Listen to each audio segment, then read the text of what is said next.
انگلیاں زنان مصر اور سر کٹاتے ہیں تیرے نام پہ مردان عرب. حضور پاک صلی اللہ تعالیٰ علیہ وسلم کا حسن جس نے دیکھا وہ پورے کے پورے کٹ گئے. وہ مدہوش تھے, ان کو ہوش آ گئے. کعبے کا ننگا طواف کرتے تھے, ایسا ہوش آیا. بچیوں کو زندہ دفن کر دیتے تھے, ایسا ہوش آیا. اب ماں کے مرنے کے بعد ماں سے شادیاں کر لیتے تھے, ایسا ہوش آیا کہ اب ان کو کوئی نہیں روکتا. اب ان کو کوئی نہیں روکتا. بستیاں آئی پار کر گئے, دریا آیا پار کر گئے, جنگل آئے پار کر گئے, صحرا آئے پار کر گئے, دریا آئے, دریا کے کنارے اپنے گھوڑے روک دیے. جب گھوڑے روک دیے دریا کے اندر گھوڑے ڈال دیے, اب ان کو دریا میں ہی ڈبوتا ہے. علامہ اقبال پکار اٹھے, دشت تو دست دے دریا بھی نہ چھوڑے ہم نے. دشت تو دست دے دریا بھی نہ چھوڑے ہم نے, بحر ظلمات میں دوڑا دیے گھوڑے ہم نے. ٹل نہ سکتے تھے اگر جنگ میں اڑ جاتے تھے. کیا شان تھی مسلمانوں کی, صحابہ اکرام کی کیا شان تھی.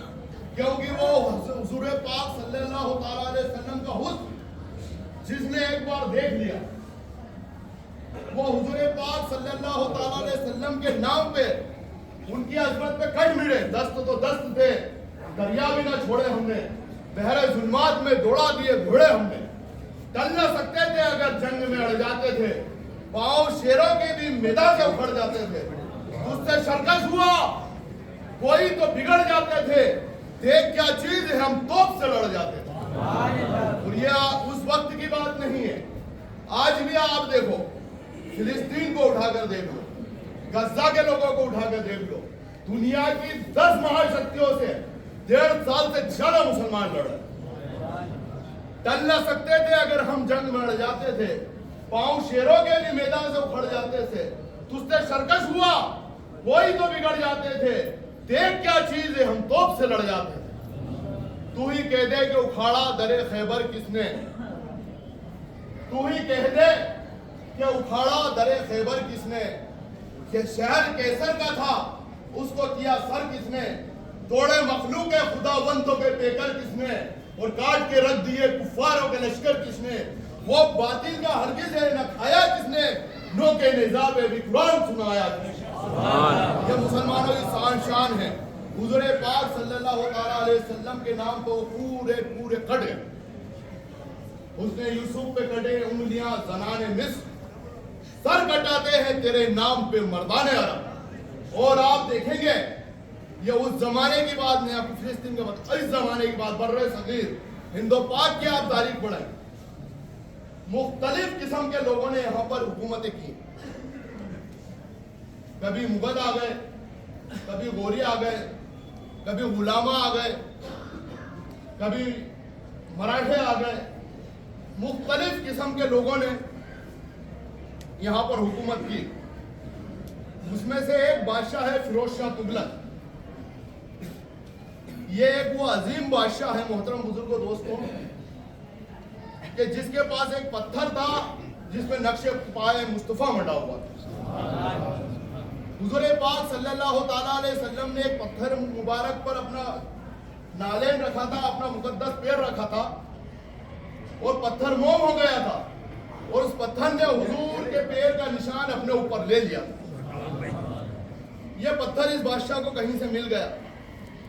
یہ بادشاہ اس کو سونے کی پیٹی میں رکھتا, مخمل لگا کے رکھتا, اور خوشبو سے معطر رکھتا. رات میں اٹھتا تہجد کے لیے, غسل کرتا, تہجد پڑھتا, فجر کی نماز پڑھتا, فجر کی نماز کے بعد قرآن کی تلاوت کرتا, اور پھر وہ پتھر بلواتا.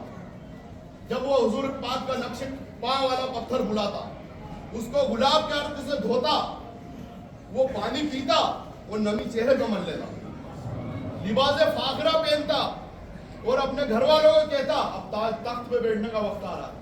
اب لباس فاخرہ پہنتا, اور اپنے گھر والوں کو کہتا کہ اب میں تخت پہ بیٹھنے کے قابل ہو گیا. اس کا ایک بھائی تھا, چچا زاد بھائی تھا, فتح خان. وہ اکثر اس کو کہا کرتا تھا, بچپن کا دوست بھی تھا, وہ اکثر اس کو کہا کرتا تھا کہ یار تیرے پاس سب کچھ ہے، فوج ہے، تاج ہے، تخت ہے، سب کچھ ہے، یہ حضور کا نقش پاؤں والا پتھر مجھے دے دے۔ فیروز شاہ کہتا ہے کہ تو سب مانگ لے، تاج لے لے، تخت لے لے، لیکن حضور کے نام والا پتھر مجھ سے مت لے، حضور کے قدموں والا پتھر میں تجھے نہیں دے گا۔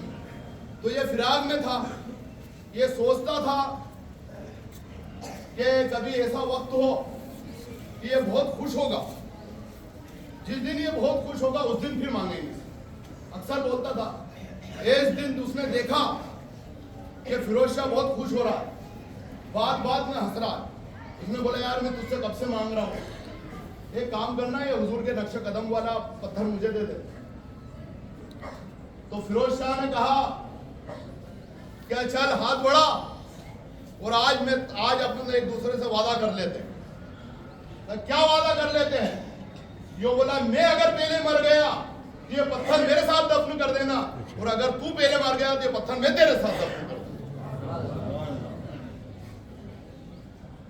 اتنی بات سنی فتح خان اچھل گیا، کہا اگر مرنے کی بات ہے تو خدا کی قسم میں پہلے مروں گا۔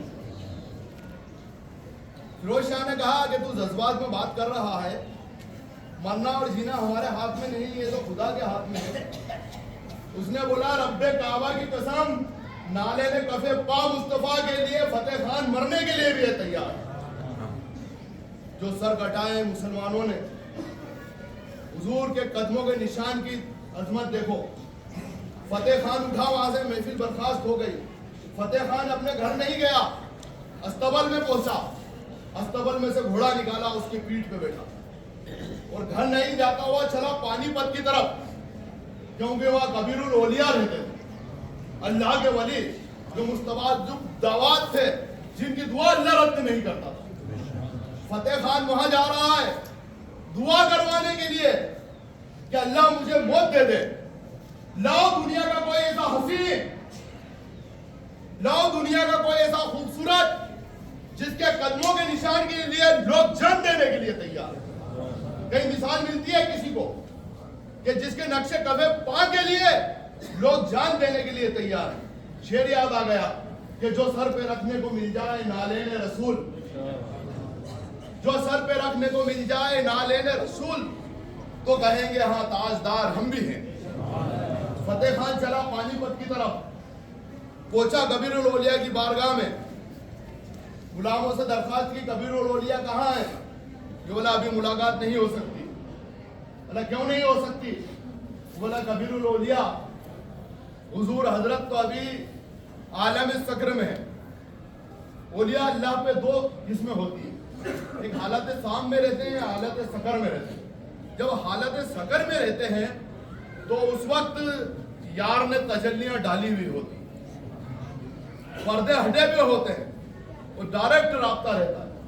بولا اس وقت تو کوئی مل ہی نہیں سکتا۔ بولا کیوں نہیں مل سکتا؟ بولا اگر اس حالت میں کسی نے پہ حضرت کی نظر پڑ گئی تو پھر وہ زندہ نہیں رہے گا۔ فتح خان دل ہی دل میں خوش ہو گیا، بولا ٹھیک ہے مجھے جانے دو، اگر ان کی نظر مجھے مارتی ہے تو مجھے مرنا بھی گوارا۔ فتح خان اندر پہنچا، کبیر الاولیاء رحمت اللہ تعالیٰ علیہ ایک دیوار سے ٹیک لگائے ہوئے بیٹھے کھڑے تھے، ہاتھ میں عصا تھا، بس سجدے کی جگہ نگاہ تھی، وہیں سے پردے کھلے ہوئے تھے، وہیں سے تجلیاں آ رہی۔ فتح خان سامنے کھڑا ہو گیا، اب انتظار میں ہے وہ۔ کچھ دیر بعد کبیر الاولیاء نے نگاہ اٹھائی، فتح خان کو دیکھا، اور فتح خان کو دیکھ کر کہا کہ فتح خان بہت ضدی ہو، فتح خان بہت ضدی ہو، لیکن پیارے لگتے ہو، جاؤ میں نے تمہارا کام کر دیا۔ فتح خان خوش، وہاں سے باہر نکلا کہ جلدی سے جلدی دلی پہنچا۔ وہاں پر باہر ایک گدڑی میں ایک فقیر اور لیٹا ہوا، اس نے کہا فتح خان تیر کمان سے نکل چکا ہے، اب تیرا دلی پہنچنا میں مشکل ہو جائے گا۔ دیکھیے اولیاء اللہ کی طاقت، اس نے بولا تیرا دلی پہنچنا مشکل ہو جائے گا۔ فتح خان نے سرپٹ گھوڑا دوڑایا کہ جلدی سے جلدی دلی پہنچو، ایسا نہیں ہو کہ رستے میں انتقال ہو جائے، اور جب یہاں انتقال ہو جائے تو حضور کا محبوب کا نقش پاؤں والا پتھر مجھ سے جدا ہو جائے۔